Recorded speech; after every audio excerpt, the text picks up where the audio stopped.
Жаңы ачылган кайра иштетүүчү ишканалардын саны боюнча өткөн 2018 жыл жемиштүү жылдардан болду. Орус-кыргыз өнүктүрүү фондунун каржылоосу менен курулуш материалдарын чыгарган завод, цемент өндүрүүчү ишкана, кийим-кече жана бут кийим тигүүчү фабрика жана кесме чыгарган завод ишке кирди.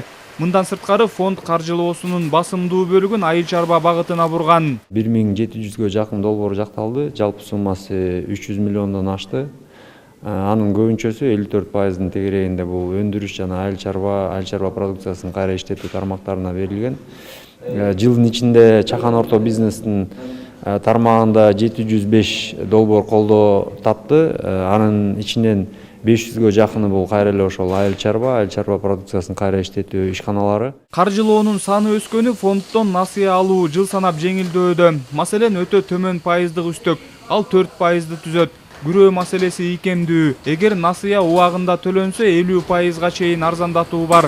Андан сырткары аймактарда жаңы ишканаларды көбөйтүү максатында фонд түз каржылоонун чегин $1 миллион 200 миң долларга чейин түшүргөн. Мына ушундай эле принциптер менен кепилдик фонду да иш алып барууда. Былтыр мекеменин каражатынын 75%ы аймактарга берилген. Алардын колдоосу менен Таласта Төө бурчак кайра иштетүүчү фабрикасы, мындан сырткары аймактарда сүт заводу ишке кирди. 507 миллион сомго гарантия берсек, банктар 1 миллиард 800 миллионго кредит берсе, быйылкы жылга биз 2 эсе көп планды алып атабыз. 1 миллиардга чейин гарантияны беребиз. Банктар болсо 2-2,5 миллиард сомго кредит беришет. Ар бир областта өзүбүздүн өкүлчүлүгүбүз бар. Андан тышкары биз 11 коммерциялык банк менен келишимибиз бар.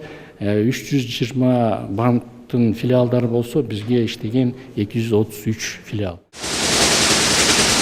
Мындан сырткары ишкерлерге бизнести алып баруу, өндүргөн продукцияларын тышка экспорттоо боюнча атайын окуулар уюштурулуп жатат. Мына ушул нерсени бүгүнкү жолугушууда фонд жетекчилеринен президент да талап кылды. Өлкө башчысы аймактардагы бизнести, экспортко багытталган ишканаларды колдоону улантыш керектигин белгилеп, мында каржы насыялык уюмдардын ролу жогору экенин кошумчалады. Жолугушууда РСК банктын ишмердиги боюнча да маалымат берилип, банктар былтыр 8 миллиард сомго 9 миңге жакын насыя берген. Анын 71%ы аймактарга бурулуп, алыскы айылдарга 12% менен 3 жылга 150 миң сомго чейинки насыялар берилип жатат. Айылдарды, аймактарды каржылоо боюнча булактарын 50%га көтөрдүк.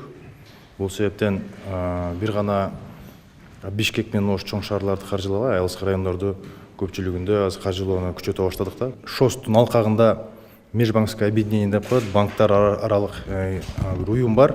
Биз жакынкы жолугушууда бул ШОСтон 10 миллион долларга келишимге сүйлөшүп келдик. Насыя берүүдө эң жогорку көрсөткүч Айыл банктыкы. Өткөн жылы жалпы 13 миллиард 300 миллион сомго берилген. Бул мурдагы жылга караганда 2,5 миллиард сомго көп.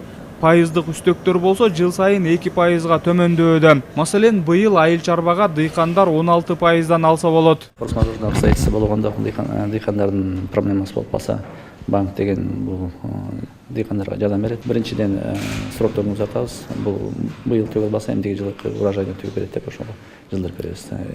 Ичиндеки графиктерине жылдырып беребиз. Анан акыркы графигиндеги жылдарга мүмкүнчүлүктөр бар. Каржы мекемелеринин иши быйылда бир топ жакшыртылмакчы. Маселен, РСК банк мобилдик тиркеме ишке киргизип, бул өз кезегинде насыя төлөөдө дыйкандарга жеңилдик болмокчу. Орус-кыргыз өнүктүрүү фонду аймактарда өкүлчүлүктөрүнүн санын көбөйтүп, эми бизнесин жаңы баштап жаткан ишкерлерге, дыйкандарга иштей турган фонд болот. Ал эми кепилдик фондунун ишмердиги боюнча президент Сооронбай Жээнбеков аймактарды өнүктүрүү боюнча улуттук диалог конференциясында өзгөчө белгилеген. Мына аймактарды кыдырганда көпчүлүк ишкерлер өзүнүн проекттери менен кайра иштетүүнү жайнашканга, жекесин ачканга күрөөсү жок региондордо кредит албай жүрүшкөн, ала албай.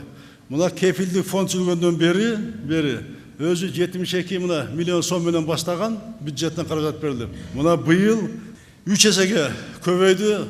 Бул кепилдик фонддагы мен жана жетекчине ыраазычылык билдирем. Региондорду кыдырып, өз издеп, таап ошондой иштей турган ишкерлерди кепилдик мына бере баштады. Бул багытты дагы улантыш керек. Кепилдик берүүнү дагы региондорго ишкерлерге бергенди мына көбөйүш керек. Ал эми бүгүнкү жолугушууда өлкө башчысы аймактарды өнүктүрүү жана өлкөнү санариптештирүү жылынын алкагында насыяны жер-жерлерге санарип технологиялар аркылуу жеткиликтүү, арзан жана кыска убакытта бюрократиясы жок берилиши керектигин баса белгиледи. Ошондой эле учурда логистикалык борборлор бардык облустарда ачылбаганын айтып, аларды куруу долбооруна көңүл бурууну сунуштады. Быйыл болсо айыл чарбасы менен катар улуттук стратегияда белгиленген өнөр жай, кайра иштетүү, энергетика жана туризм тармагына артыкчылык берилмекчи. Самат Асипов, Аскар Улан уулу, Коомдук биринчи канал.